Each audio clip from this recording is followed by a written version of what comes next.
Good evening, ladies and gentlemen. Welcome back to another episode of the Ace Nectar Heroes of the Storm casting podcast. And Ace, these are definitely the teams that we were signed up to cast this morning.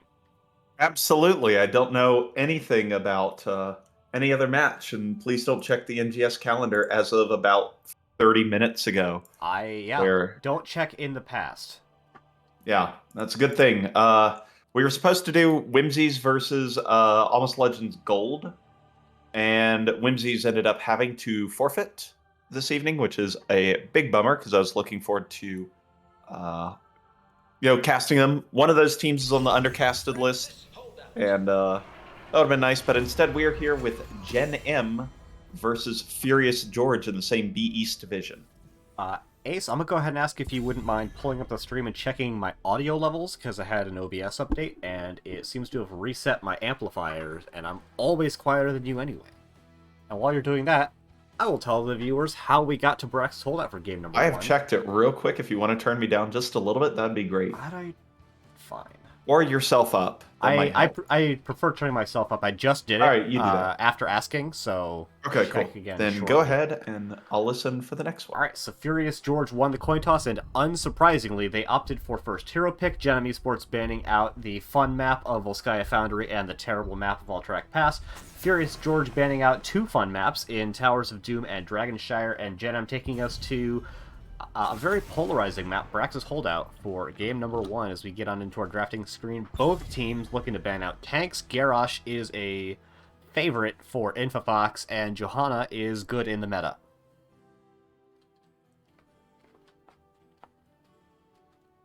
And since I'm just now noticing that Ace is both deafened and muted, presumably because he's listening to the stream for me.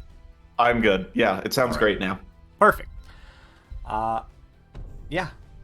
Target ban and meta ban so far. Stukov. He's both meta and not amazing in my opinion. Oh, Rhaegar left up. That was a fast Tychus ban by Gen.M. And there's a fast Rhaegar. Yeah, relatively quick pickup on the Rhaegar. Ace, I have vague memories of playing against Furious George, but 2 days ago. So we'll hopefully be able to provide a little bit of insight into maybe what they're going to be looking to do, though we definitely did not play on this map. No, we definitely didn't. Yeah, this is a nice start. Varian, Infofox picking up the Varian, and French on the Gul'dan. Gul'dan exceptionally good at wave clear and Zerg clear, so even if Gen.M are struggling a little bit, especially with the early game because of Varian, they'll still be able to clear out Zerg waves very quickly and limit the amount of damage that those can deal.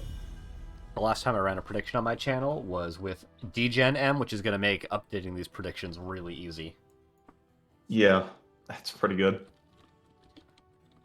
Li Ming getting picked out. I like a Li Ming on point control maps, especially after 4, and you get orb resets at long range, and Brax's Holdout is one of those maps where you kind of have to just stand there and channel the objective sometimes, so Li Ming can get a lot of value, and, once you get that first kill, Li Ming really pops off and can really help you to secure those points very well.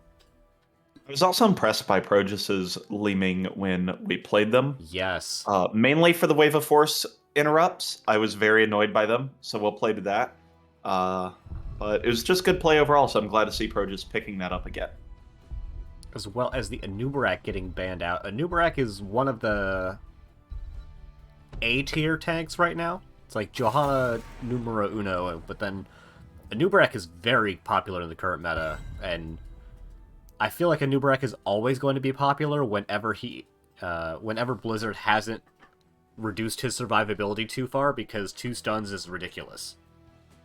Yeah, tend to agree. Additionally, Anubarak is one of like 3 or 4 heroes that can play into Garrosh, who's definitely one of the premier tanks that exist outside of Johanna. Though he is banned, and so is she.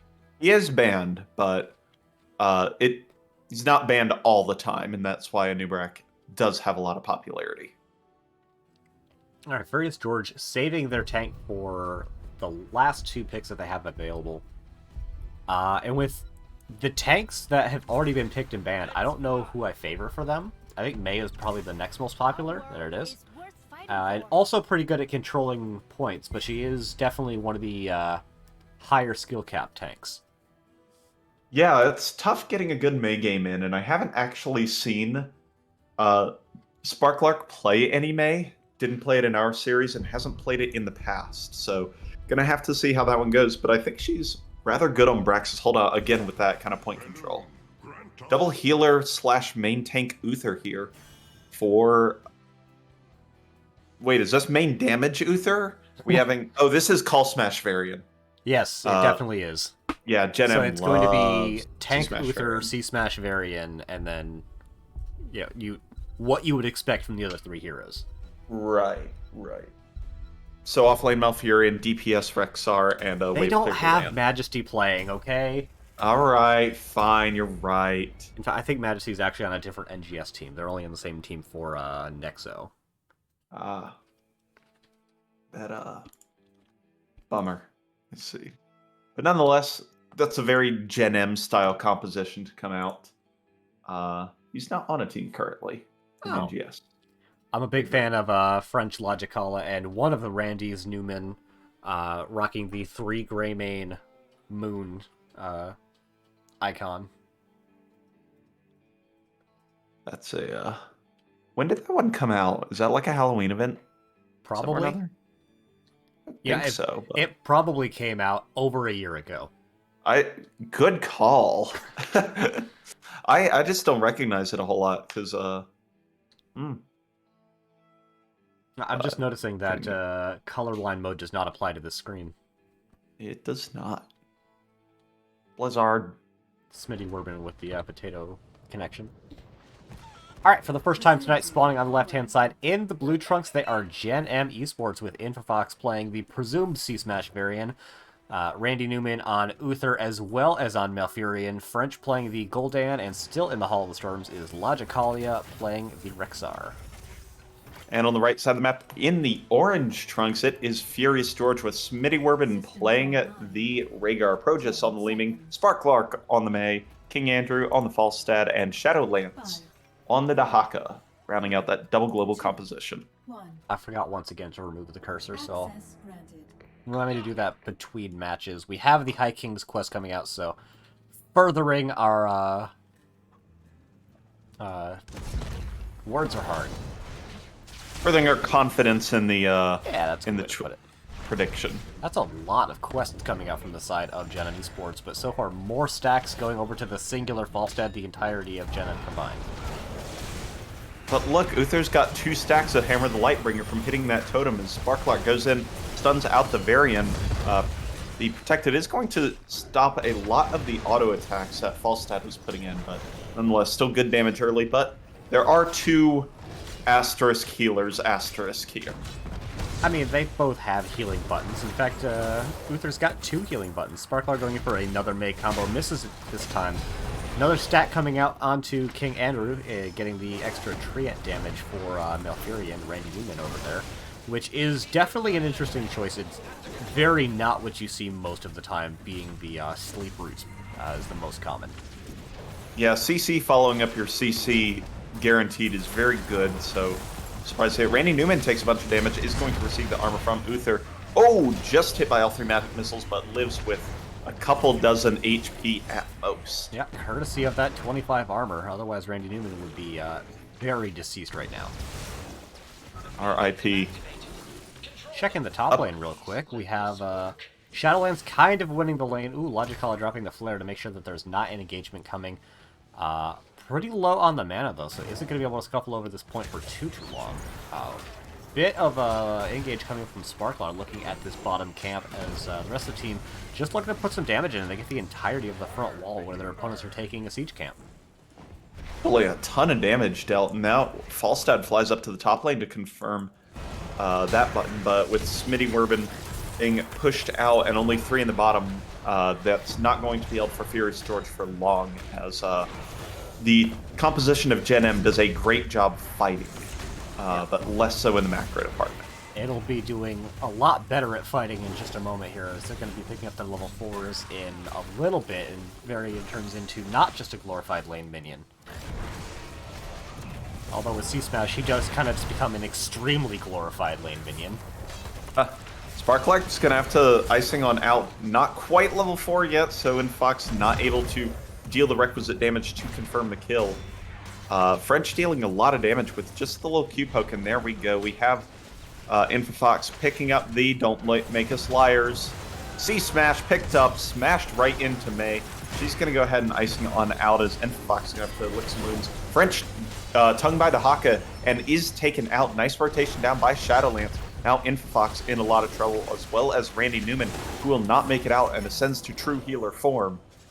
And that is 2 kills and point control over here for Furious George. Yeah, they are going to have to send Progus back as they are pretty low on mana. Sparklark is going to have tap available relatively soon.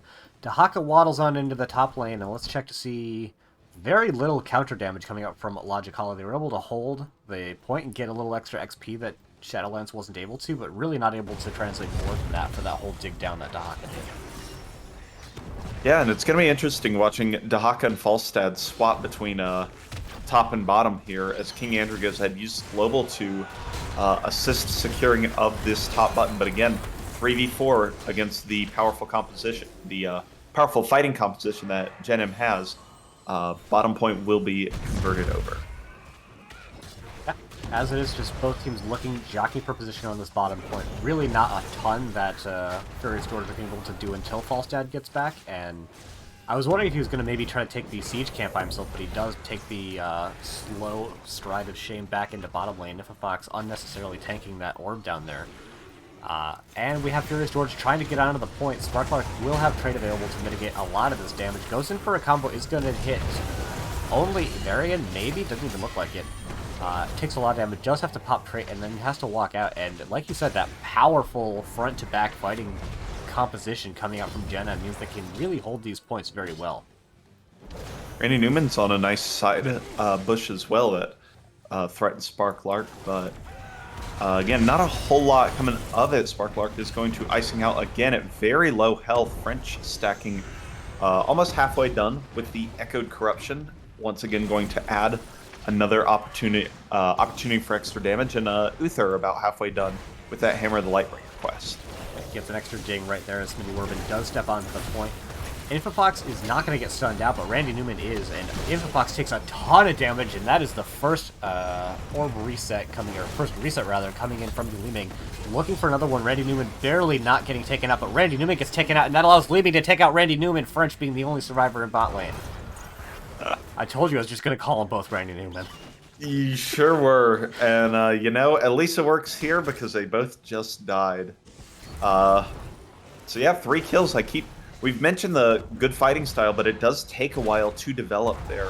Level 7s were there for Gen.M, but they weren't actually selected. In many cases, Sparklark takes about 80% of the remaining health and drops very low, but again, does get the icing out. And top point going to be captured by Gen.M for just a second. Logicalia going to make a little juke through the bush and should be able to escape given a tongue dodge. Not even necessary. So Gen.M now actually, despite losing 2 fights so far, channeling more beacon percentage than Furious George. Yeah, Rexar is a hell of a drug on this map. He's easily holding the point versus Dahaka most of the time, and whenever King Andrew has to rotate up to try and make that in Furious George's favor, the rest of Gen.M are able to take that 4v3 very convincing fashion. Yep, May in a bunch of trouble, is going to take the route after the ice block and is going to not icing out. I think Moonfire makes the final kill, so that is first blood basic attack actually from Malfurion going to secure the first kill for Gen.M.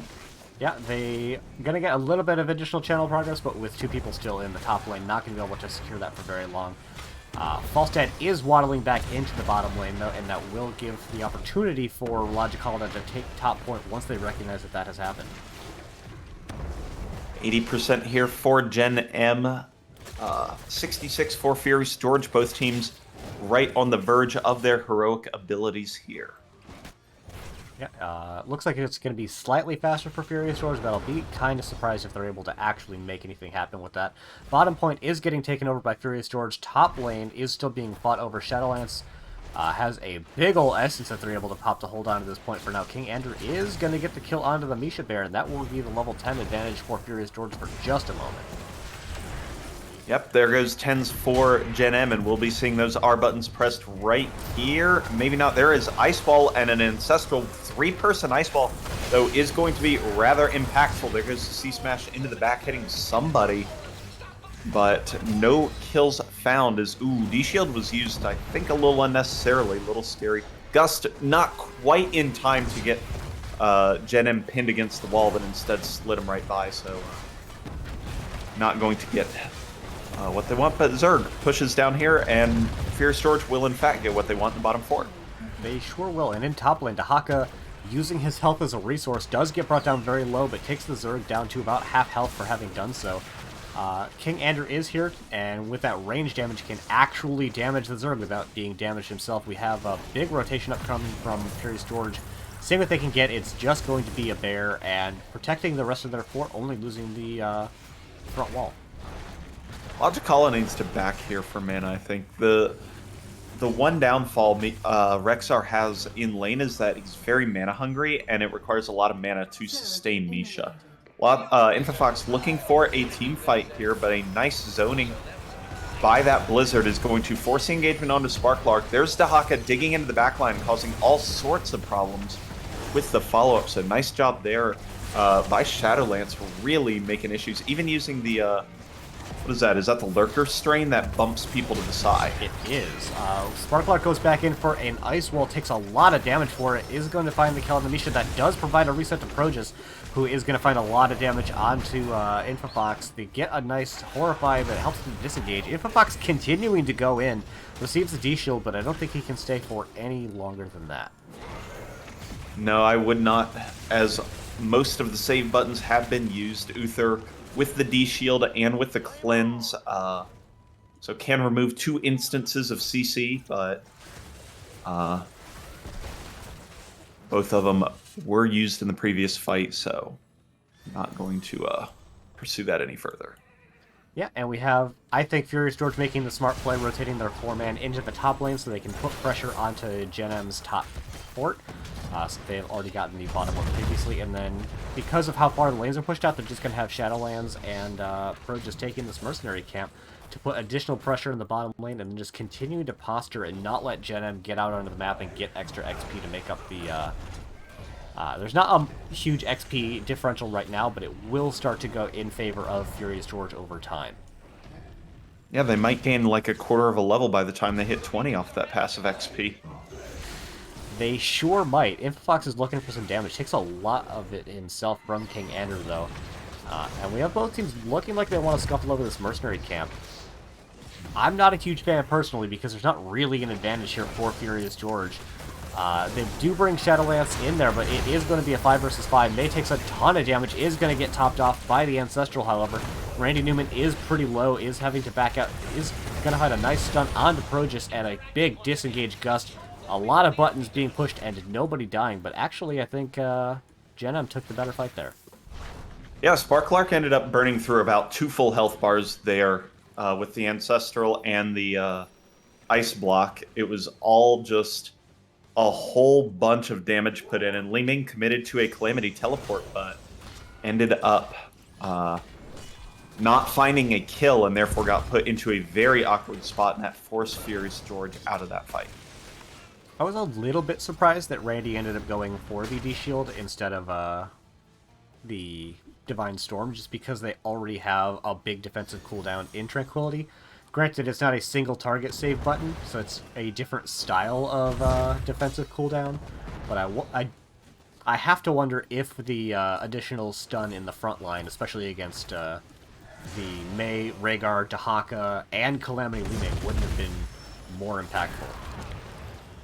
You know, I can definitely see that argument, especially with Uther's D-Shield kind of slightly somewhat overlapping with his base kit, as both teams kind of just pushing into the top, or the opponent's remaining fort, as Gen.M's going to take that down, as well as pick up a dinosaur along the way. Meanwhile, Logicala only going to give up a bear in that exchange. Both teams are going to give up a fort, however. which is even, but I think that still tends to favor Furious George because they still have a fort in the top lane, whereas Gen.M do not have any force remaining. Pushing into this bottom keep, but they're really only going to get that one turret and then have to disengage, as the rest of Furious George have disappeared off the map. That is a solid pickup, though. Not going to argue that. Ooh, InfoFox finds Smitty Werman as a little bit of an engaged target, but not everybody there all at once. Where is Fox and Randy Newman going to choose the ice block? The ice wall goes out and does leave French very exposed. Nice heal just in time. Progus is now very committed. Meanwhile, InfoFox up top taking a lot of damage, but is going to get healed for with the Horfeye. French now going very, very low. Everybody on Gen.M is falling so very low, but nobody is dying with the power of this double support composition. And King Andrew takes a half a health bar in corruption, but how the heck did nobody die, especially on Gen.M's side? Yeah, it was a really awkward fight from both sides. They both kind of dove each other's back lines, the front line running after their more mobile opponents, and then just neither team quite having all the damage into the right place to actually make a kill happen. Yeah, the as it higher is, damage. though, Gen.M are actually increasing their XP lead as this game goes on. Yeah, overall they are. Ooh, InfoFox gets a C-Smash, but the icing makes that a fun interaction. As, yeah, Gen.M's got 74 beacon percentage through that whole fight. But it looks like Fierce George is going to be able to take that top beacon now, and with King Andrew able to rotate at any time with the Falstad Global, could be a nice capability. Ooh, InfoFox goes in as a nice section off by Shadowlands, because then Progus takes 1 billion damage. Ancestral's in up for another 9 seconds. Uther's going to be isolated out, so cannot see, cannot do anything as Randy Newman pops the Tranquility to top up the team, and Furious George are on the run and have to cede control of this top button. Yeah, but it turns out May's time stop is able to give them the button back, and a huge stun after Ice Wall is going to find Uther not able to pop the Divine Shield, and that is going to be actually a flipped Zerg wave in favor of Furious George. Progus is very low. The Fox finds the kill, but gives his own life in recompense. King Andrew is quite low, but Misha is going to be the next to fall. Corruption damage is coming out in force, but just not quite being translated into kills here, as Logic Hollow is going to be the next to fall. Yeah, corruption damage is going to be much better now that Ruinous Affliction is being picked up, right? I would assume so. One can only assume.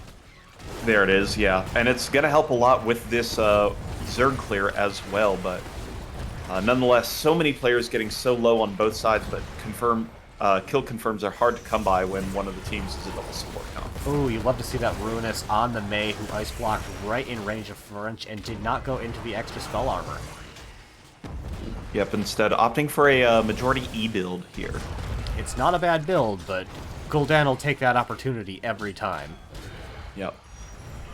Top Keep does live after all of this with a clean 2, 3, 4, 5 hit points. And Bot Keep got brought down, not quite as far, but, you know, proportionally pretty well, considering they had a 70-something% Zerg wave.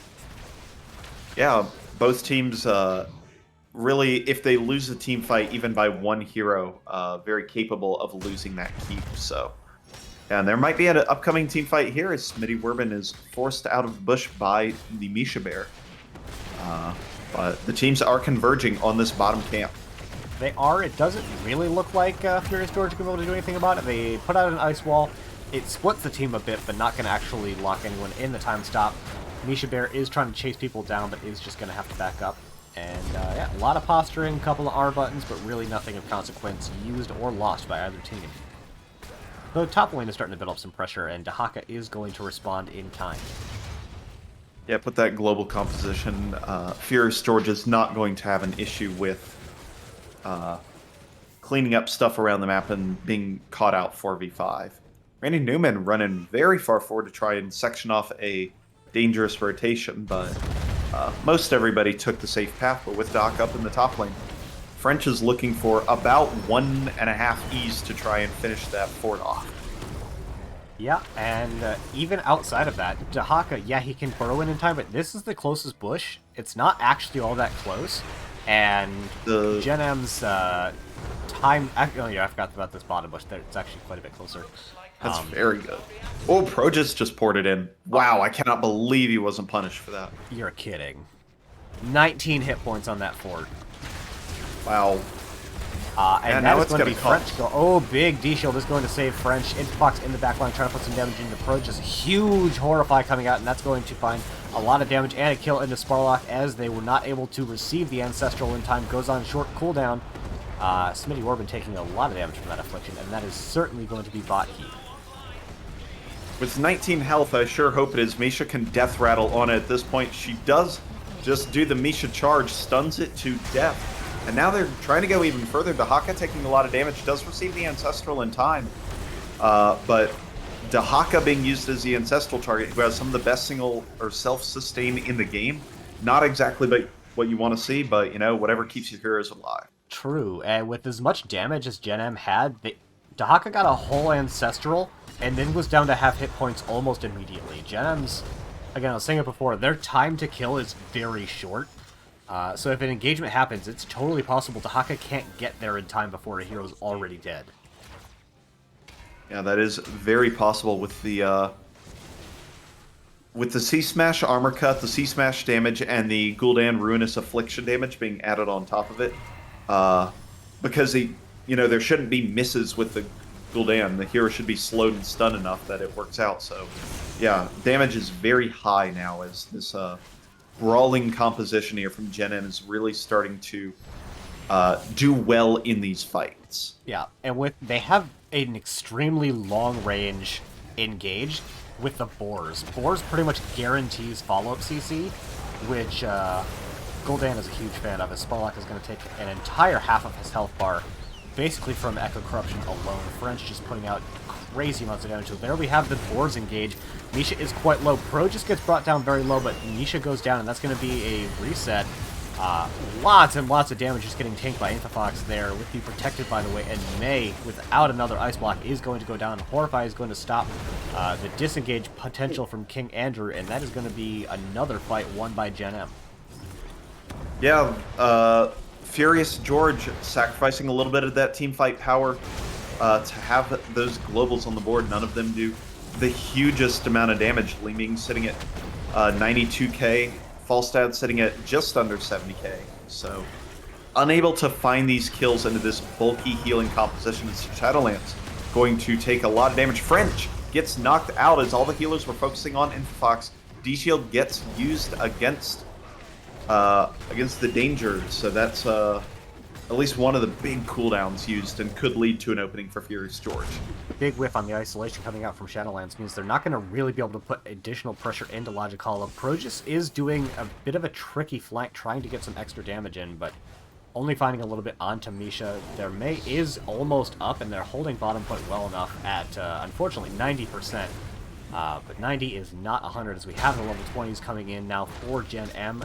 Very shortly going to be followed by Furious George, and they need to make something happen so they don't have a 100-0 Zerg wave coming out.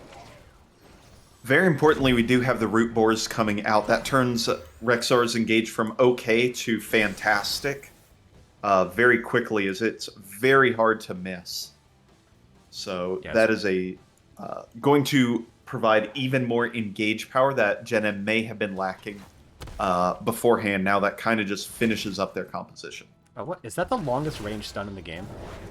It's a root. You're right. Longest range root in the game. Sorry. Ooh, actually, upgraded Cinder Ghost is probably longer. Yes, I would agree with that.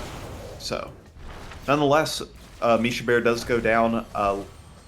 20s are now up, and we do have the ever impactful Gust here. Wind Tunnel could come out right after this blizzard. Instead, the roots are being forced. There it is. Infofox sectioned off, as well as Randy Newman in a really awkward spot. Since the true healer form is going to be coming back in just a couple of seconds as Horrify comes out and hits the Rhaegar. So still a 5v5 fight as Randy Newman comes in and kills Shadowlands. And that is, again, a kill picked up for Gen.M, forcing Furious George back and off these buttons. Yeah, Furious George got a kill. It's just unfortunately for them onto the Benediction Uther. This top keep is going to fall. I don't even think Yep. Gul'dan's going to be able to save it, but that is going to be a 100 to 74 Zerg wave, which will probably get rounded to 80. But I think it's important that it's in top lane, which is where Gen.M were already weak. So it is going to save the pressure that would be building up into their core, and is going to allow Logicalia to get a lot of clear onto the Zerg wave. Yep. Misha Bear just going to go ahead and tank a whole bunch of mainlings, like the armored unit that she is. And it's kind of surprised that Furious George is pushed up here, but they do evacuate the area in time as they put out just a little bit of damage onto the Zerg. We've got a bunch of people backing, actually. It looks like they're going to give up the pressure onto this top keep and make sure that they don't lose too much on their own keep. So it's going to be, I think, when all is said and done, a very even game between both teams. Level 20s are going to be picked up, one keep apiece, and map is going to look very rotationally symmetrical. Yeah, with the Dahaka coming up and being able to port into the fight, that could have become a very quick 5v4 in Furious George's favor. So, wise decision by Gen.M to go ahead and back up, and it's going to return back to a camp pickup and posturing phase for at least a little while until buttons become available again. I mean, there's one non-boss camp on the map right now, and both teams are looking at it. In fact, both teams are looking at all of the bushes adjacent to the camp. They know what the next team fight means for this game. There's some eyes emojiing happen by both teams for this Berserk camp. Is it the fight that Furious George wants to take, though? They don't have to go in on this. I'm kind of hesitant in thinking that they should unless they get a good ice wall. I don't think that's good enough to commit to, though. I don't either, as they only hit the Baron, who's able to put himself protected, by the way. Bro just going in for another Frank, gets brought down very low, is trying to get chased down by Logicalia. I think the Bear should be able to get him. Not quite had the blink cooldown come available just quick enough. Gen.M taking this as their opportunity to take boss, as Li Ming is very low. They've got some pressure building up on their keep, but unless Furious George make one hell of an engagement happen right now, they'll be able to get someone Gust. back. Oh, Furious George does not pull the trigger in time. I mean, Wind Tunnel just kind of wins that, or at least pushes him off the button. So yeah, but they needed to get probably Dahaka with that Lurker strain. Yeah. Or the Burrow movement to get there more quickly. Tunneling Claws, that's what it is. Yep. I should know Nonetheless, that. I've watched enough ZVZ. Yep. Several big fan. 81%, so 19 pulled off of the core of Gen.M Esports, and it did force, more importantly, rather, it forced them back and they can't push with the boss, so it was all but a formality to pick it up, I suppose. That boss got most of a tower and a sidewall. 24-minute boss. No, And you know what? Gen.M are going to continue losing pressure in top lane as there's still a catapult alive. Oh, there is. That might get cleaned up. I would hope that a Marauder, 3 Marines, and a Ghost can beat 1 Cyclone. They can. Barely. Barely. There are 4 units left. And yet the next wave is going to be crashing through with extra minions. Yep. That is true. That's going to be the kind of push wave to watch out for. Yeah. As Gen.M starts to channel again, and it's going to be on Furious George's. They can't really take a Zerg wave here. It's pushing into the vulnerable lane, so this is very, very dangerous. Yeah, it is true, but there's much bigger Zerg wave happening here as Randy Newman gets put into an ice wall. Yeah, French puts himself into a blizzard, is going to get actually a very large blizzard stun, and Randy Newman is very low. Silence cannot keep himself alive, has the benediction, and will be coming back shortly. Huge horrifying coming out is going to get Pro just killed. May was killed just before that. King Andrew with the disengage is going to maybe get himself and Smitty Werbin out, but God, things are looking bad for Furious George. Randy Newman is able to save himself from second death, and that is going to be King Andrew going down. Shadowlance is not long for this world, getting caught by the entangling roots, and Smitty Werbin is going to be the last survivor watching his core fall, unless this 18% Zerg wave is able to do literal miracles. Yeah, I don't even think that is, as Gen.M has already accounted for the possibility of the tiny Zerg wave doing things. Misha's back to absorb plenty of damage, and with the Zerg pushing on the red core, that will be the end of game number 1 in favor of Gen.M Esports.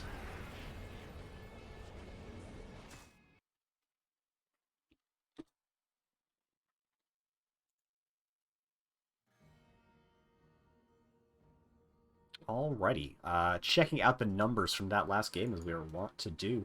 Li Ming putting out the most damage, which is not a huge surprise. Gul'dan comes online with his hero damage a little bit later in the game and is also more focused on the incredible siege damage, almost 200,000 siege damage coming out from French there. But I think I was going to say the healing numbers are more noteworthy, but I don't even know if that's necessarily true because a big part of what Uther does in a composition isn't heal, it's the invulnerability stopping damage from even happening. Yep, that is true. And Randy Newman did a good job there at the end, being the first to die in both post-20 fights to trigger that redemption. To go ahead and heal the whole team up, and then show up again with a full suite of cooldowns and a half a health bar, which could easily be topped up. So really made a lot of good use out of that redemption level 20 talent. And not to mention, I mean, that Horrify destroyed the DPS line of Furious George in the final fight that really prevented anything happening from the 4-person Blizzard. So, oh man, we've already got a map number 2. Very God, fast. can't even let us discuss things. Map number 2 is going to be Battlefield of Eternity. I suspect picked by Gen.M Esports since they were the one that linked the lobby. So, Furious George once again opting for the extremely meta first hero pick decision. And let me just go pull up this here template thing. Drop a black screen for just a sec. Oh, template doesn't have Heroes of the Storm on it. No, it doesn't. So let's go to Craftworks. If you open it in studio mode, you can make all your changes without pushing them live. I could, but I won't. There we go. There, no longer capturing the cursor. Alright, so Battlefield of Eternity. It's sort of similar to Braxis in that it's a 2-lane map, but it's a much bigger 2-lane map. So potentially something like flying up a Falstad can be more impactful in the immediate, but also leave your team vulnerable for a lot longer. Oh, I got the skinny from Infofox that they have first pick, and that was chosen by Furious George. That's interesting. I saw that it said first draft team 1, and I was like, oh, of course. That's obviously means that they picked this map. Or yeah, I was just like, oh. I had thought they just hadn't changed it yet. Yeah. So, okay. Here's George opting for the second pick. This is a map they beat us on. Yes, they had a rather solid composition that prevented our dive blow-up composition. So, yeah, would like to see them execute a familiar performance. On the whole, they didn't take anything surprising for the map, other than... Yeah, Brightwing I think is a little less popular on this map. Dahaka maybe a little bit less popular on the map, but he's just so popular in general. And the rest of their comp was Johanna, Li Ming, Hanzo. Like, Li Ming and Hanzo are two of the most normal DPS on this map, and Johanna is the tank in the meta, so... They just played well, and then... that's all there is to say. They just played the map really well. Yep, they sure did. Johanna, too hard to pin down even with multiple forms of CC and Shattering Throw.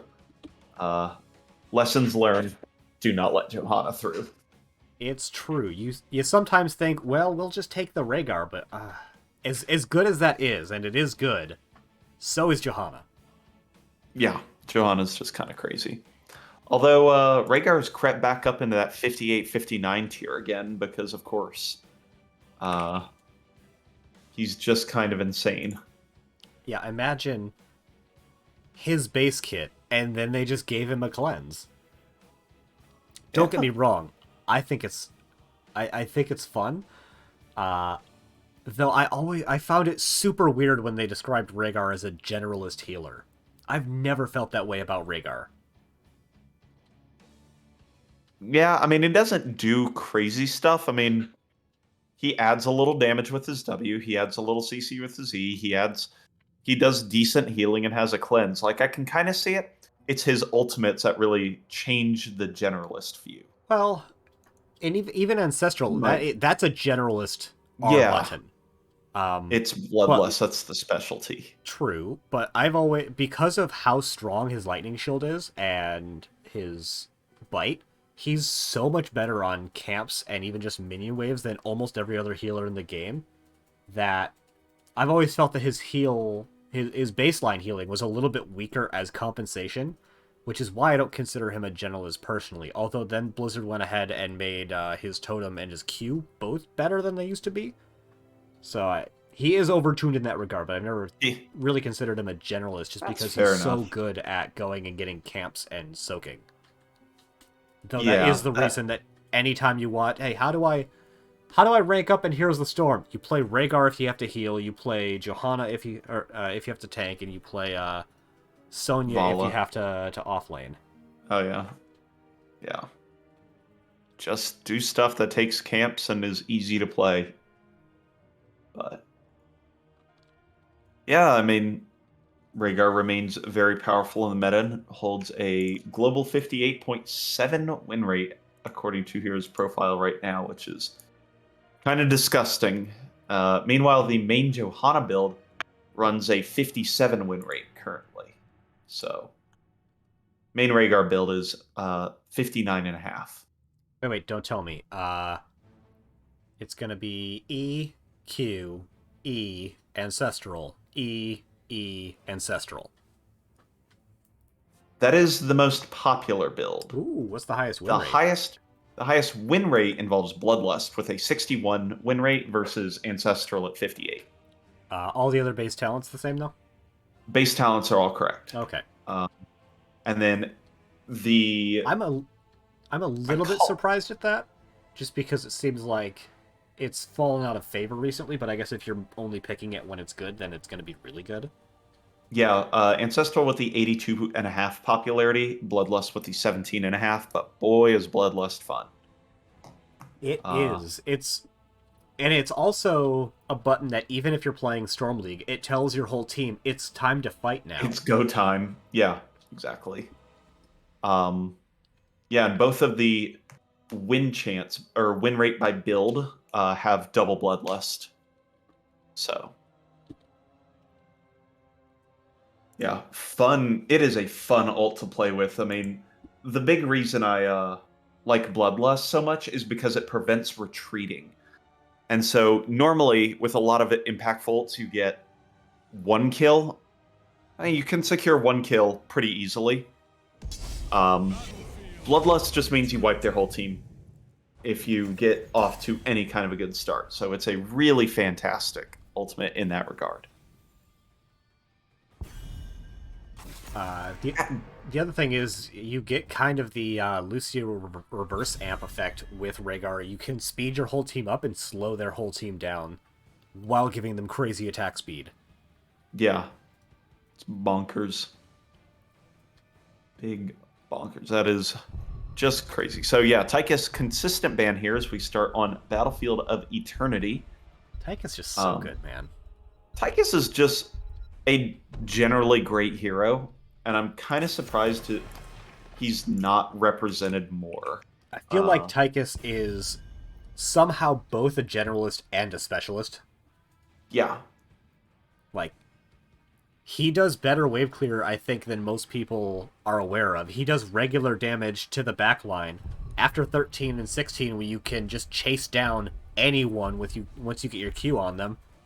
And, oh, by the way, he can shred tanks incredibly well, too. Yeah. So Tychus is 21st right now in popularity, 16th in pick rate, so not too far out of the meta, but kind of surprised to see it. Vala, fun fact, most picked hero in the game despite sitting right on that 50.5 win rate mark after being a little overtuned to start. Out of curiosity, where's Stukov sitting in pick rate? Because I feel like I still see him all the time, even though his win rate, I'm pretty sure, is slightly below 50. To be fair, every healer except like 2 in this game has a win rate below 50 because of the overabundance of Rhaegar. Stukov is Fact. currently 16th in pick rate and Hmm. 4th in popularity. The 4 most popular heroes: Johanna, Rhaegar, Brightwing, Stukov, Vala. That makes 5. And I bet Brightwing has less than 50, like probably pretty convincingly less than 50. 49. And Stukov? 49 as well. 4908 and 4903. Cool. So basically identical with very similar pick rates as well. Yeah. Heroes with healers with win rates are going to be Rhaegar, Tyrande, Uther, almost Uther, and I certainly. think that's it. That'd be my guess, yeah. Speaking Ooh, of, speaking of, big fan. A little hard to combo off of Garrosh, but if Infa and Randy have been practicing, definitely something that you can find manageable. And Infafox, yeah, he's a good tank. He's a very good Garrosh. yes, and Fox definitely the best Garrosh I have played with, which is always a very nice thing to have on your team. French, I believe that's a comfort pick in the Hanzo as well, so that's quite solid. And always a big fan of Tyrande on this map. You can either opt into the Owl build for extra vision and just generally great stuff, or you can opt into that level 1. Why can I not come up with that? Auto attack damage. True shot. True Shot Aura. And just activate that and burn an immortal like nobody's business. Yeah, especially with Hanzo. Like if they decide to double down on the auto attack synergy, that could be crazy good race.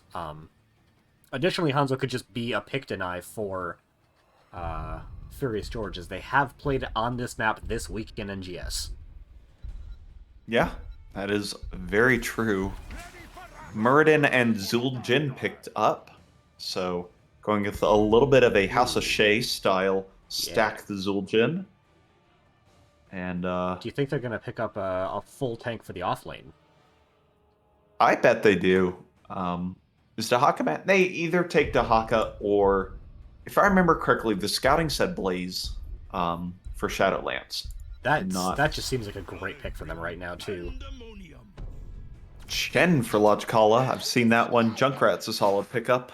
Let's see what Shadowlands goes for. I would not be upset with a Blaze in any way. I would be quite pleased with one, to be frank. Helps with the dive. I mean, both Murden and Blaze would have engaged capabilities, so you could take flank angles a little bit better in that very interestingly terrained center area BOE. Can do a lot with that, so I definitely like the Blaze idea here, and they've played it on this map. You know, I like Sonya too, though. That's okay. Yeah, you have the leap. It's less of a hero to stand in front of the Zul'jin and let him do his own thing, but it's another really good engage, and it's got additional Bloodlust synergy, which you love to see. Yeah, I could definitely see this being a bloodlust kind of game. And as I know, you know, but maybe our viewers do not, Ektar is a big fan of the, oh, Garrosh threw somebody in, time to press R and go destroy their faces and use it as an engage. Oh yeah, if your team gets Wrecking Balled in, just cast Bloodlust and then get your whole team in there. And if you got Calamity Leaming to throw some extra damage in there, you're just going to get resets all day. Or for 4 seconds or so until the enemy team is dead. Yeah. Bloodlust does last for 6 seconds. Down from 8 from a couple patches ago. But Yeah. And then still doubled on 20, I think. yeah, doubles to 12, not doubles to 16. So. God, that was crazy. Oh, it's so good anyway. Yeah. And the range is like an entire screen. At 20. Yeah, at 20. I mean, I wish you could they like could see bump the it. range. They could bump it up to 7, I think. That'd be fine. No. Alright, spawning on the left-hand side in the blue trunks, looking to close this out in a 2-0 fashion. They are Gen.M Esports with Infafox playing his signature Garrosh. French is on the Hanzo. Randy Newman playing the Junkrat. Randy Newman on Tyrande. And still in the Hall of the Storms once again is Logicalia on the Gentleman.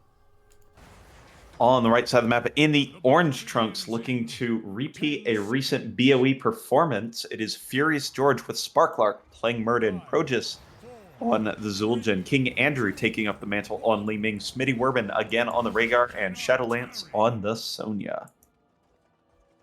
All right, Now, I it's like not going to be doubling up on the auto attacks, as we do have the game won by Gen.M Esports. Yep. Congratulations. That's Let's it. pack it on in.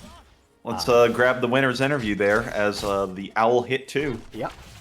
We do have the scatter from Hanzo, and is that freshest ingredients? We do have freshest ingredients Yes. coming up from 10. Yep. Also of note, yeah, that's already 4 stacks on the scatter. That's rather solid. We do have Headhunter Yeah, for that was the Progus. next one to mention. That is definitely not the normal pick. Oh, the cleanse coming out just a hair too late is going to find a lot of damage onto Progus, and I wonder if there's going to be an owl from Randy to secure that kill. No, he's already gotten a heal. Yeah, there is the regeneration. Yeah. Also of note, last game, the 2 Randys were on healer, so you could kind of just wave that the Randys were doing healing stuff, but not this game. No. Also kind of worth noting, Fox gets another throw in there. There's no percent damage for the members of... oh, good auto attack coming out from Brent there. Gonna find the first kill of the game into the Zul'jin, and that is going to allow Gen.M to take this camp. No percent damage on the side of Furious George, so actually killing Fox could be quite difficult. Yeah, they can take the Q on Zul'jin that lets it happen, but you really need the level 1 talent that lets the Grievous throw persist forever, or at least for its duration. I think Sonya might have a percent damage talent, Giant but Slammer it's at not 16. chosen most of the time.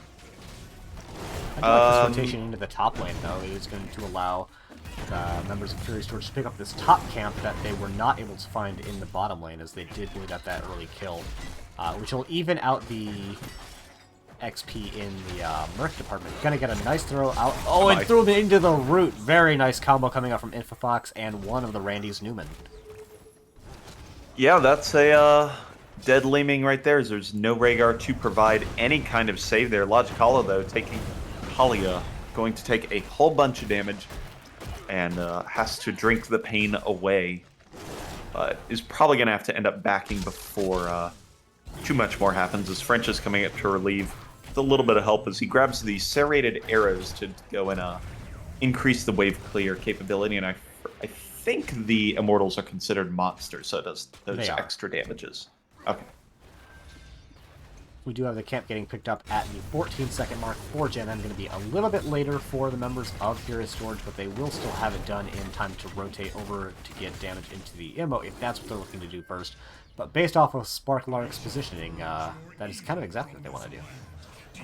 Yep, we do have that Sledgehammer from Sparklark, so it's going to do extra burn for that Immortal, as Gen.M is actually, despite having the camp done sooner, is going to have to be the one who defends to start, as Chen is clearing in the top lane. Yeah, and that's going to allow almost all of the damage to go into the Blue Immortal, really quickly raced out from Furious George. It's going to allow them to clear this camp during halftime. And at the moment, it is a 5-man defense coming out. Oh, Shadowlands gets caught. They don't have the follow-up, though, with the Lunar Flare, so they're able to spin on out of there.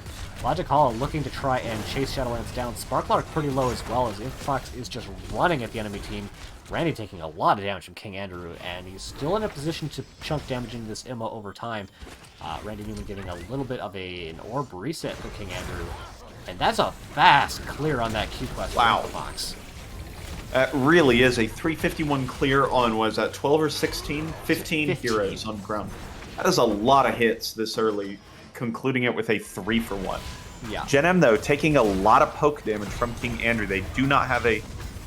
I mean, their DPS are good for poke, but are not winning these poke fights. So that is first Immortal going over to Furious George. Yeah, and they had Sonya actually split out during most of that, and they've gotten almost the entirety of the top fort, and they're almost certainly going to stay here and bully it down the rest of the way. So pretty much a guaranteed fort already for Furious George, and the Immortal's not even down yet. Yeah, they could easily just rotate out a little bit early and make it happen, or opt to push a little bit harder with this. Ooh, Shadowland, it's actually quite a bit of damage. Logic-Hollow trying to chase him down. Minion's not going to be able to secure that, though. And Logic-Hollow is going to get the kill that I didn't see the kill in bottom lane. I'm going to assume it was a throw and wrecking and Groundbreaker combo coming out from Infofox. He's so proficient at those. Progus is going to get thrown in as well as he got knocked in by Randy Newman. It's a good defense. I just wish it would have happened for them a minute earlier in the game so they could have won the ammo off of it, but not losing any buildings, despite a very dire-looking start to that objective phase. Yeah, King Andrew could possibly rotate over the top. Excuse me. Rotate over the top and try and hit it with an orb or missile combo. Let's see. Up to 332, so it can't be one orb, but it can be orb missile down. So that may be the call, or they might just try and hit it from probably front just queue it. Logically is going to face tank that, and he's going to face tank the orb as well, doing as much as he can to stop King Andrew from eventually getting this kill. This is a mini dumb. game. No, Sparklark, Peel, what? Just kind of walked away. That was kind of shocking to me. Murden could have gotten in the way and dropped the stun, but instead left leaning out to dry as he rotates down bottom. But for what avail, as he's displaced backwards twice and tries to make an engage with just Progus stacking up, who has only 9 stacks of trait and, importantly, 0 on the Headhunter. This is full Aram build with the Arcanite Axes as well. Yeah, it's got a very high damage cap potential, but given that they're already a level and a half behind at the level 10 mark, it's going to be hard for them to continue to get it, and the further they get behind, the harder it is going to be for Progus to get these extra damage stacks that they need later into this game. Yeah, I mean, you watch in Aram games, if you've played any amount of Aram, you know how good Zul'jin is late, but that's with constant team fighting.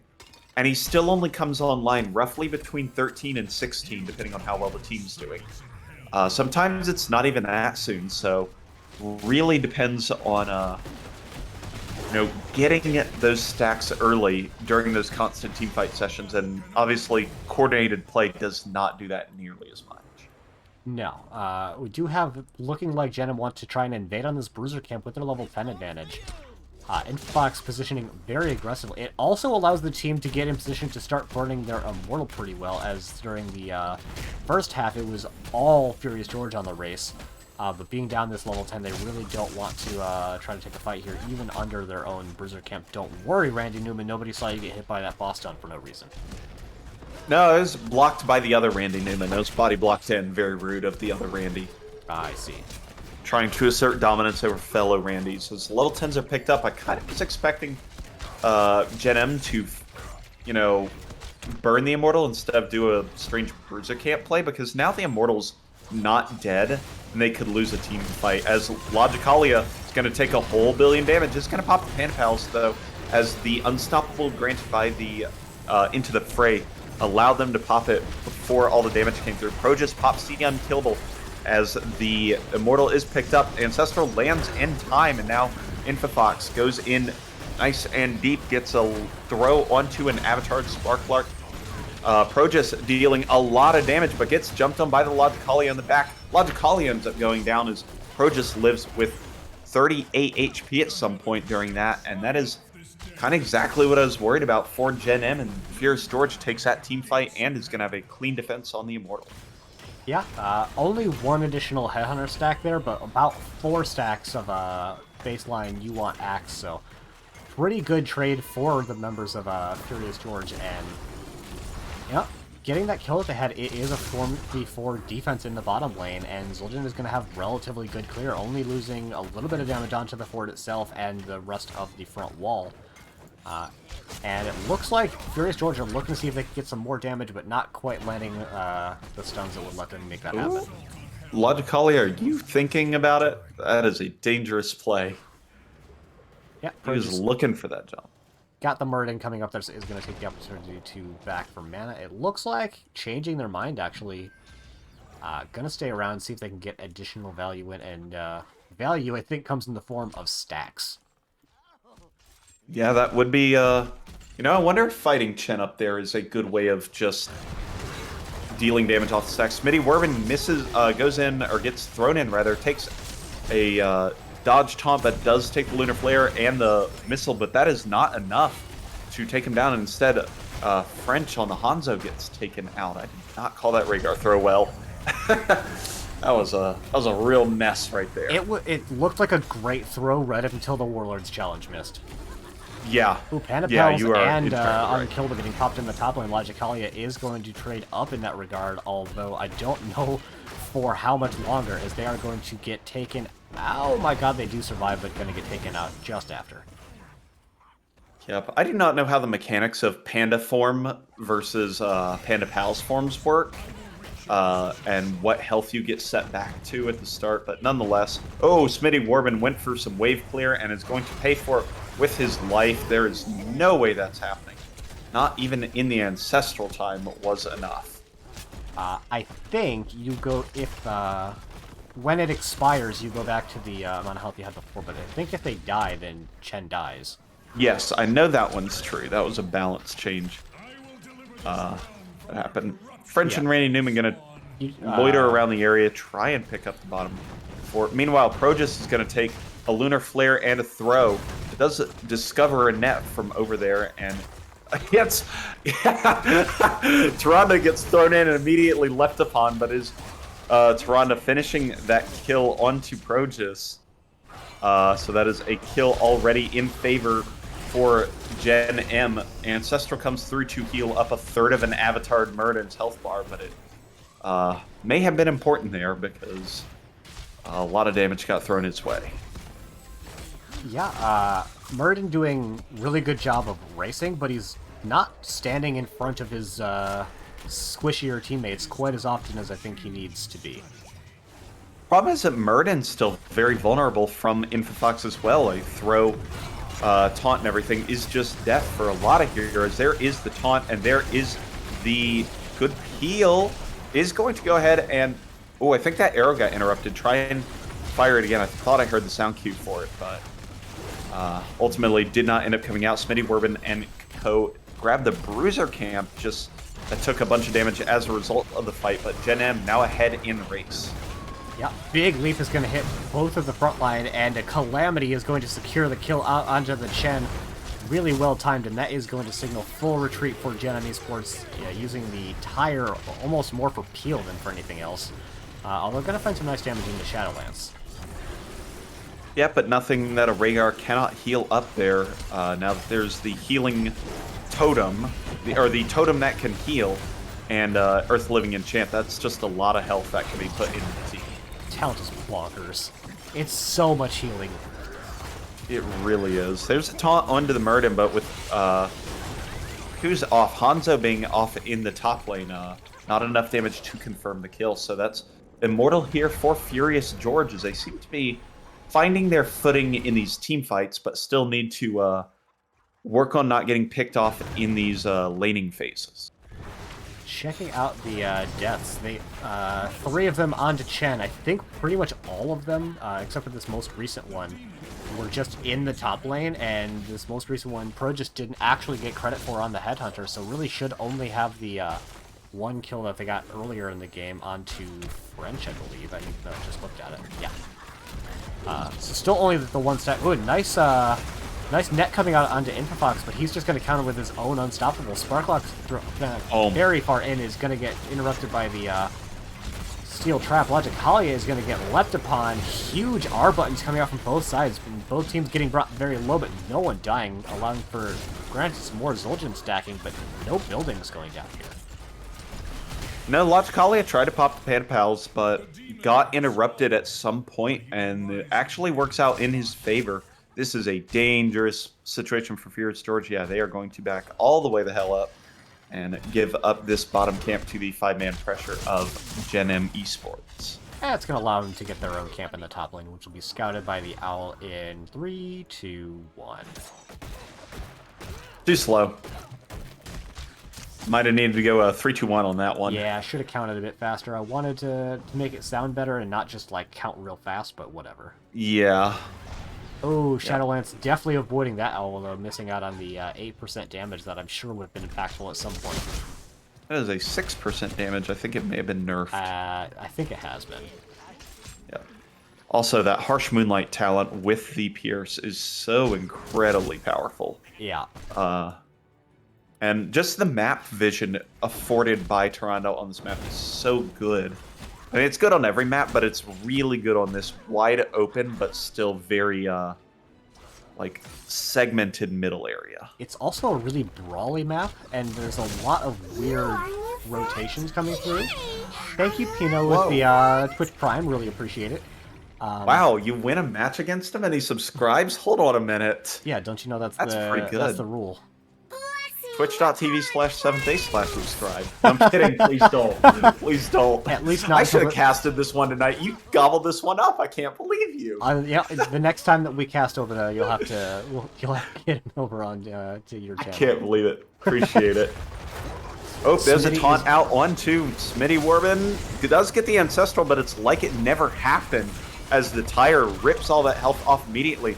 Sparklark and Shadowlance go in and deal a bunch of damage to Randy Newman, but both of them are able to escape with strange displacement. Li Ming and Zul Jin taken out now, and Shadowlance going to be the fourth to fall for the side of Furious George. I'm not one to comment too often about hero damage, but God, so many people just barely didn't die on the side of Gen.M.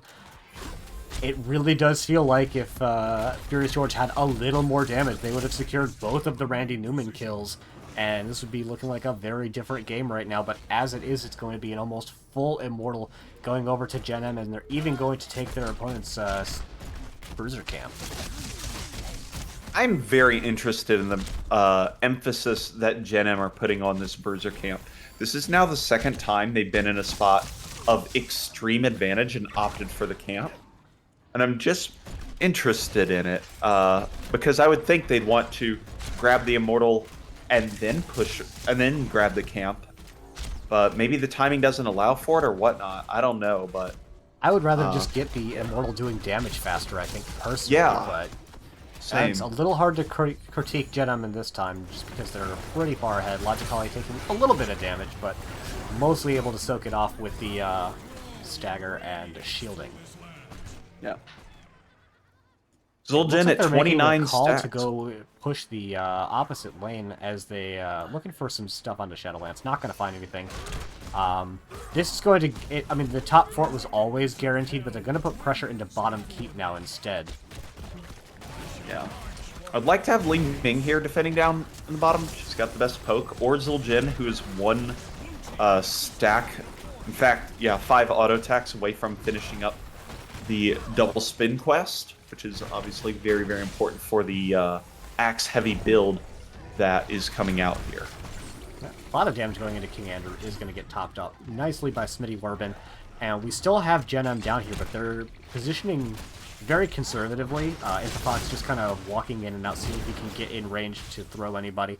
King Andrew does get slowed by the Owl, and that's going to force Sparklark to have to disengage with the Q.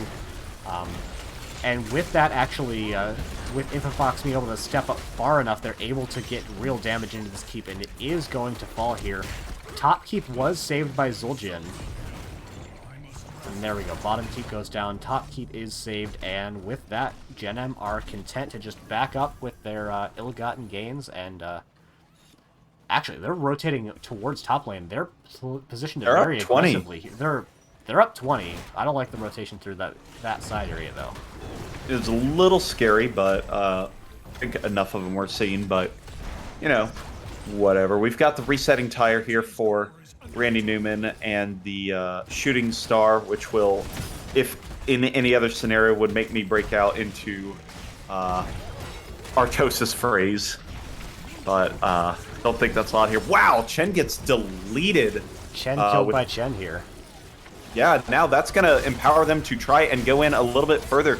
Unstoppable from Infafox comes out as the Starfall creates enough space and slows to allow the rest of Gen.M to escape. So not the snowball-y kind of victory that Furious George was looking for, but they do get a victory down level 20, and that's always huge. Yeah, it'll allow them to get their own level 20.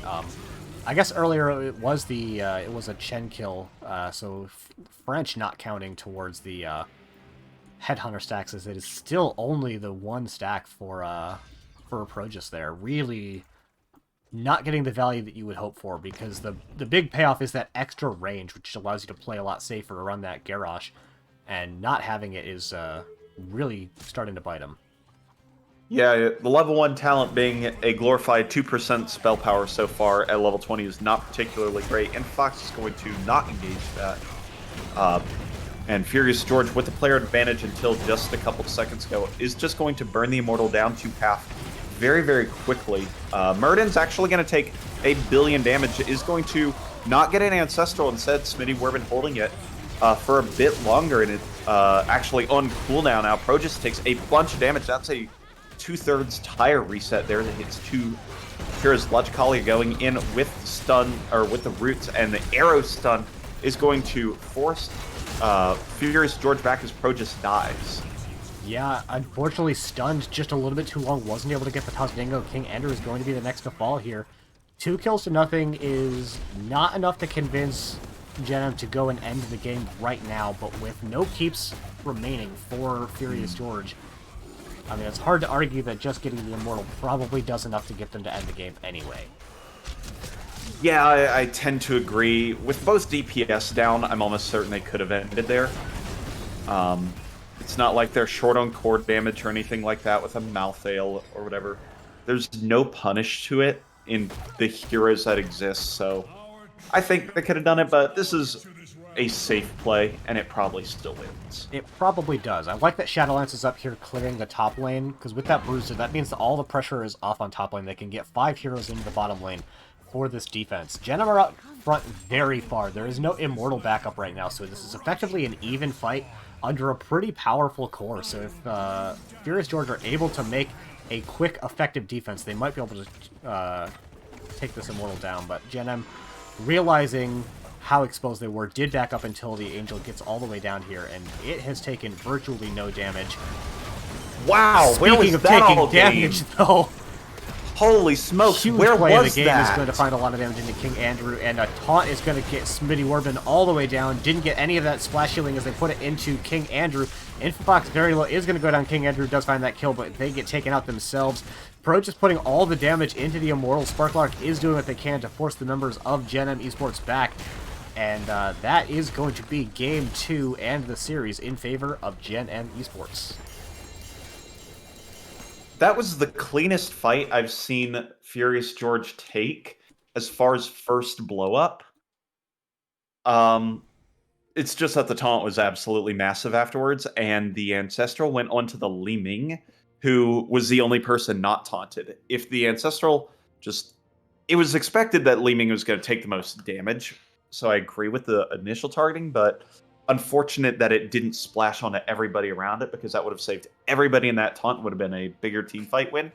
I still don't know if they win the Immortal, or can save the core from the Immortal, but nonetheless, that was a really clean fight there at the end from Furious George to start, but a nice turnaround from Gen.M, showing exactly why that Garrosh is such a powerful pick in Infofox's hands. Yeah, I do wonder, after the first big heal coming out from the Ancestral, if King Andrew had run in and splashed the second one onto his team, if that had been enough. I think port was down because it was used to get out. Yeah, I think so too. So, yeah. All right, we have Infofox looking to come on in here for a post-game interview. Just want to kick him out. Just kick him out. All right, we'll meet him in lobby 2. That sounds great. Yeah.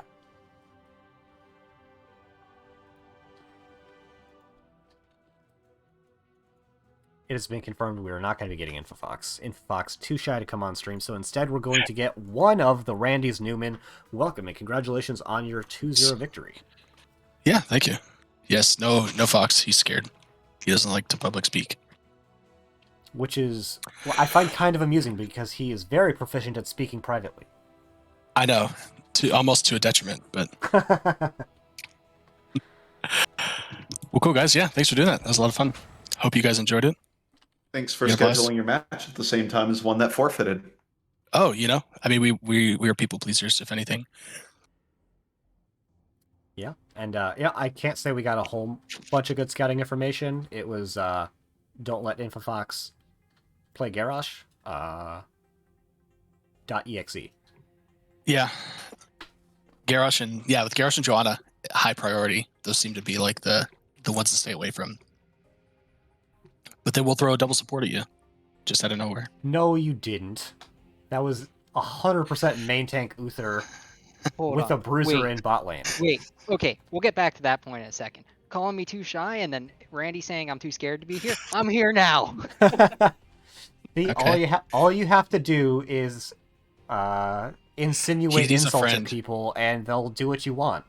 Look, it's Talk a to fragile ego. I gotta stay on top. I mean, I suggested that Raka wouldn't be up for casting a 3 matches of Duratan's Couch in a row, and look what happened.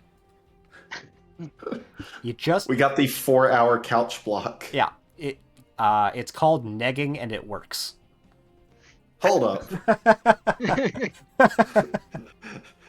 So with that, we're gonna end that right there. How about that game 1? Yeah, Randy, let's, I'll let you continue your thought to that. Oh, okay, yeah. No, No, it was a blast. Infa, since you are the captain and you got to choose why Brax is holdout. Because Gul'dan's a good hero, and that map's pretty stonebally. Fair enough. Gul'dan not usually considered a very strong early game hero, so could be a little bit hard to snowball with him. He just wave clears, He does do that. and he does it efficiently. All right, back to you, Randy. What are your thoughts on game 1? Thoughts like it was good.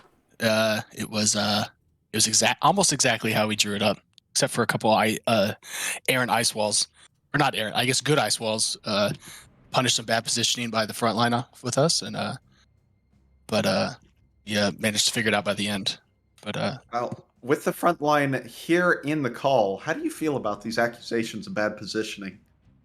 they were self-accusations for me. We ate the ice walls like they were candy. I think the first 3 ice walls we were in them both, and that's a big no-no. So had to fix that ASAP. But yeah, they did a good job of hitting those ice walls actually and punishing it. We kind of played right into it, but managed to figure it out by the end.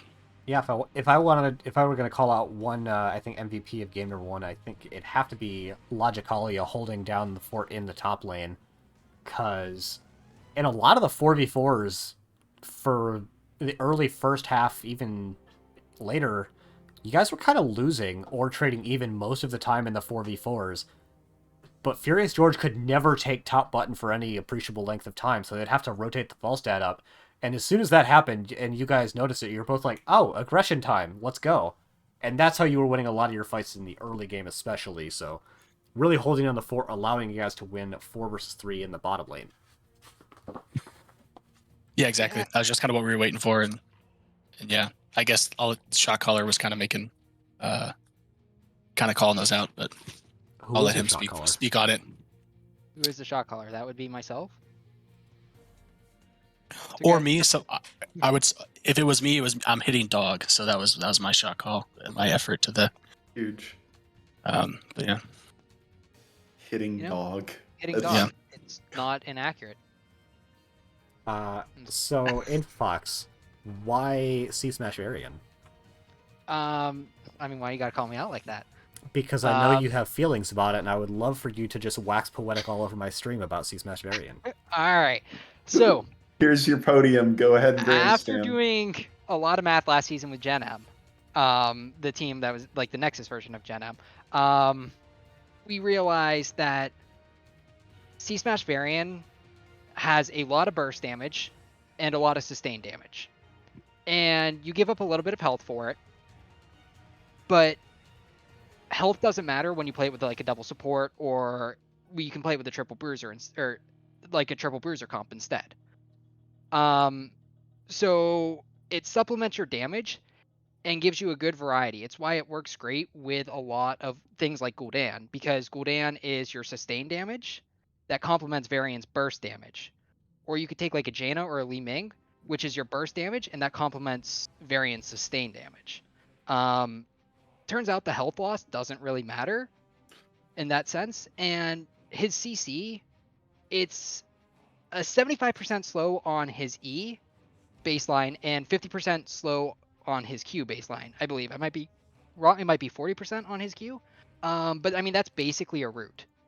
And it's longer than taunt duration because you C-smash first, that closes your gap. You E on the target, or you C smash auto. That's a shit ton of damage right there. Oh, sorry, Hector. I don't know how PG we're being here. You Not. E on. Okay, you E onto that target, and then that's 90% slow in less than a second. Nobody can walk away from that. Like I said, it's basically a route. They can just use a dash ability. But that's why you hold the E for a second, because that E closes that gap again if they dash away after the C smash. Then you get a couple more autos in W to protect yourself, and then once the E slow wears off, you get a Q, and you just get the whale on a target and basically one shot them. In that game, anytime I got into the Ming or the Falstad, they instantly had to blink away, E away if it was the Falstad, because they could not sit there and take the damage because they were gonna die if they sat there for another auto attack. And like I said, when you get a hero that can also follow that long range poke, like the Gul'dan with his E or even his Q, it makes it so you can just get a little bit of poke on them and that minus armor and then the spell power banner, and that target no longer exists, no matter who it is. Tanks, he's a good tank killer with either heal reduction, shield break.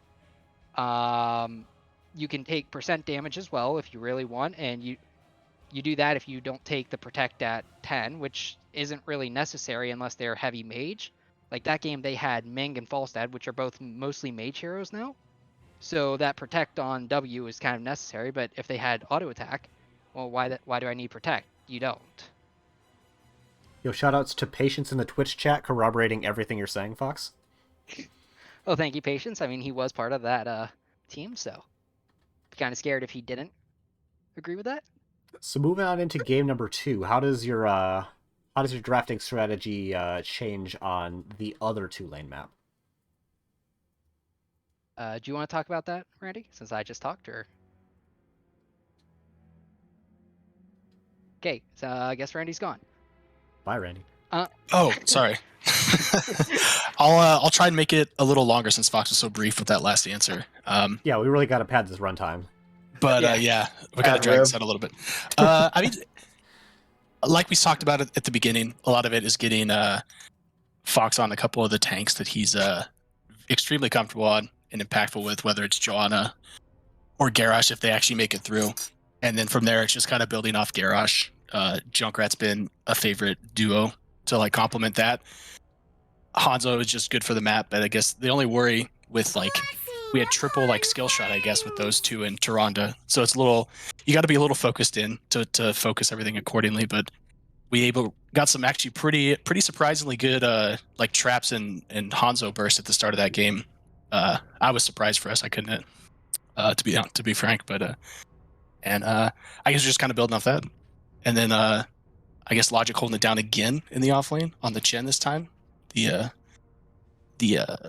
not quite niche picks and even let out a pretty girlish giggle when he got a kill up top lane at one point in the game.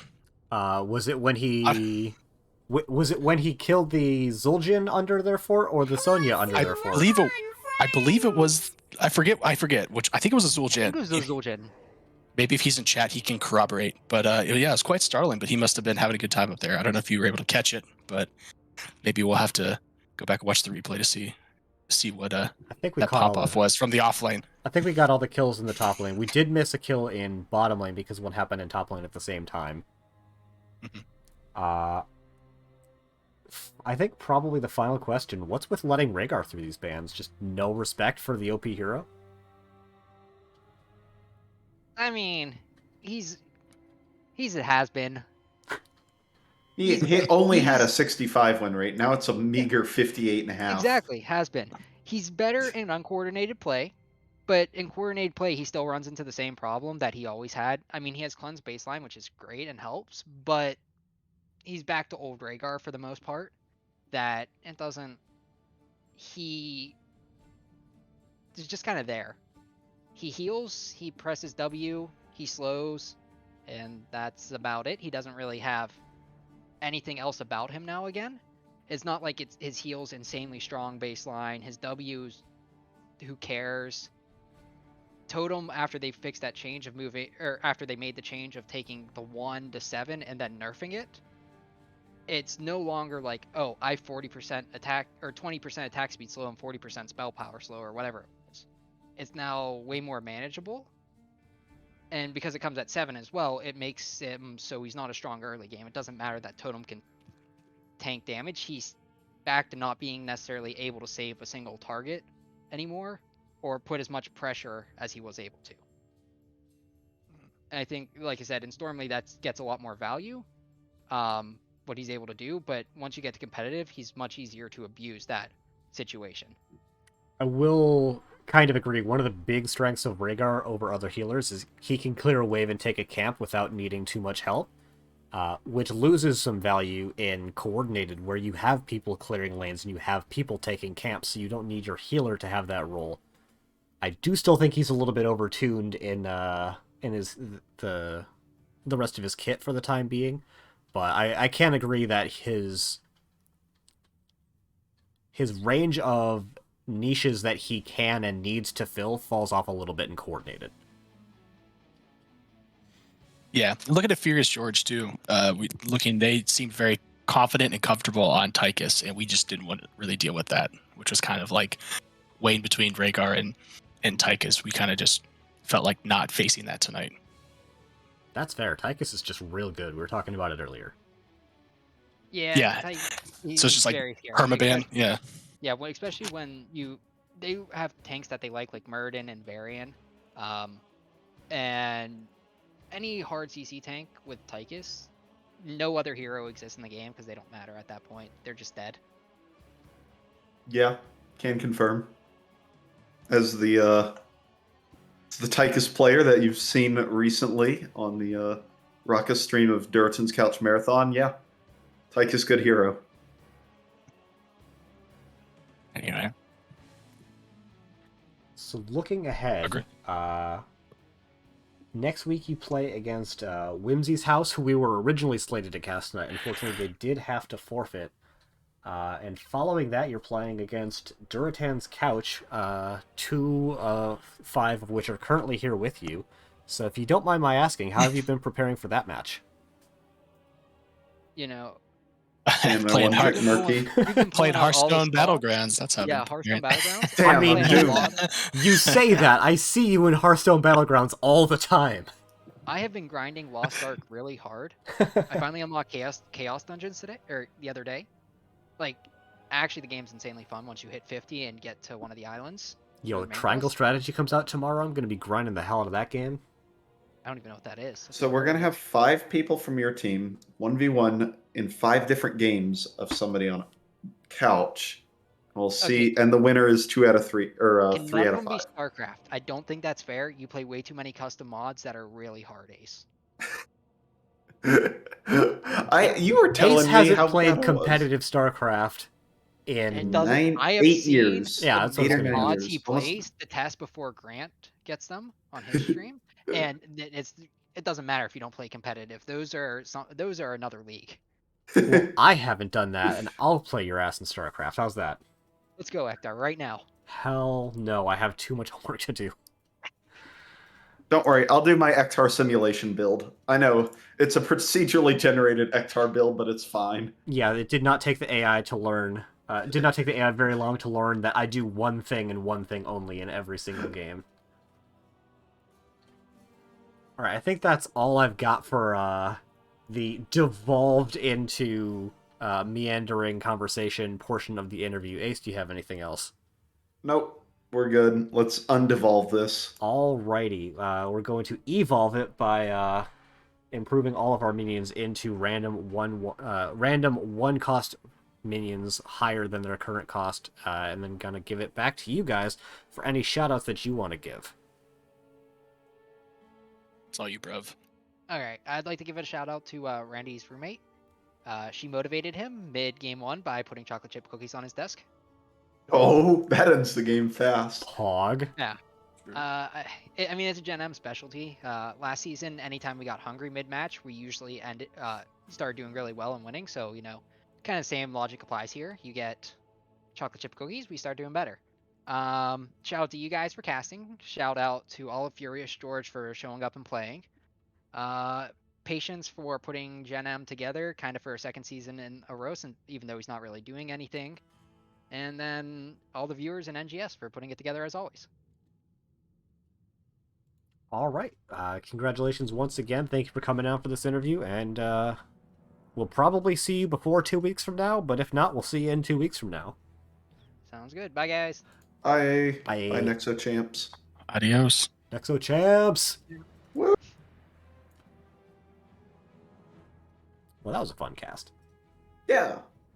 Would have liked the game 3, to be honest. Would have liked a game 3. Here? It looked like Furious George were maybe going to get there. They took a couple of good late game fights, but just not quite able to pull it on together. Nah, too far behind. Yeah. Again, every time they were just posturing, they got caught, and Fox did a great job of taking advantage of positioning. So, yep. Nonetheless, Furious George still a strong team. We'll definitely, or we'll probably be seeing them again in the playoffs here in B East. Yep. And oh man, I went to go. Banky. Yeah, I know who it is. It just I made a change on my stream manager, and Twitch is like, I don't like that. So I have to pull it back open again. There we go. We have hit the start the raid button, and we're going to be ready to do that in just a moment. Thank you everyone for coming by. Thank you, Pina Colada, for dropping the sub. I really appreciate it. And hope to see you back for some casting next week. Yeah, sounds good. Bye. Bye.